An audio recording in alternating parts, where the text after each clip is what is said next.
Good Thursday morning, everyone. Getting a little closer to that Friday. I'm Eric Connard.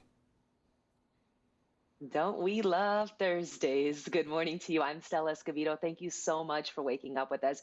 Let's get right into your top headlines. We begin with this. One of our county's largest school districts will have all of its students learning online through at least winter break. Poway Unified pushed back their start date. News 8's Neda Ranpor joins us live from Poway High School to explain here. And my kids go to that district. I understand that they just felt like they didn't want to go back and forth anymore and just decided, hey, let's at least pick a date so that parents will know how long they'll be doing distance learning for now. Yeah, you know, this is the first district actually throughout San Diego County to declare that the whole semester will be virtual instead of waiting to see if we're on the watch list and then going into the classrooms. They're committing to that fall semester staying online, which means students won't be able to walk on campus, go into their classrooms here at Poway High School. Instead, they'll be logging on to their laptops starting September 2nd. That's when the school semester is going to be starting, with Poway Unified Superintendent saying that her district had originally pushed back the start date to September 2nd, hoping that San Diego County would have fallen off the watch list by that point. But the governor's office just now clarifying that it'll require two 14-day waiting periods. So that's a total of 28 days for San Diego County. It has to be off the watch list, which means our case rate has to be at 100 or less for every 100,000 residents. And then we would get the green light to reopen classrooms. So again, stay off the watch list for 28 days total.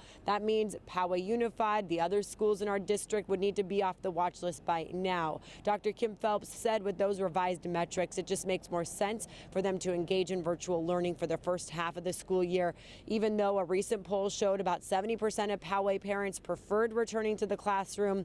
They say more than 70% of teachers wanted to do the same. So right now, parents scrambling to figure out how they're going to help their kids learn at their computers and what they're going to do with work and how they're going to manage all of that. Dr. Kim Phelps saying that the district has been refining its virtual instruction models since all of this began back in March. For the sake of our families, our teachers, and our students, I think people are looking for some answers, and we want to ensure and reassure our families that we're ready and prepared to open schools. I feel like the district was kind of put in between a rock and a hard place, and that this decision helps them to kind of make sure that they can accommodate everyone equally.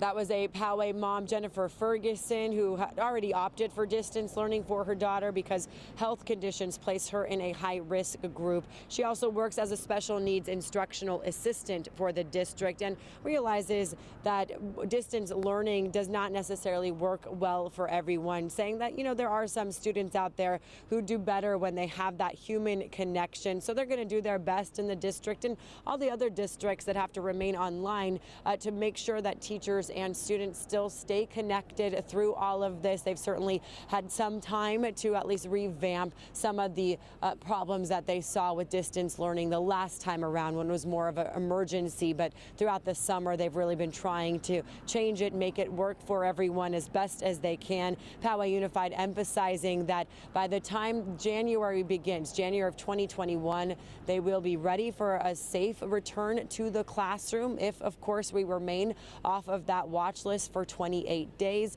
Again, saying they want to commit to this fall semester online to keep that stability and that continuity of learning.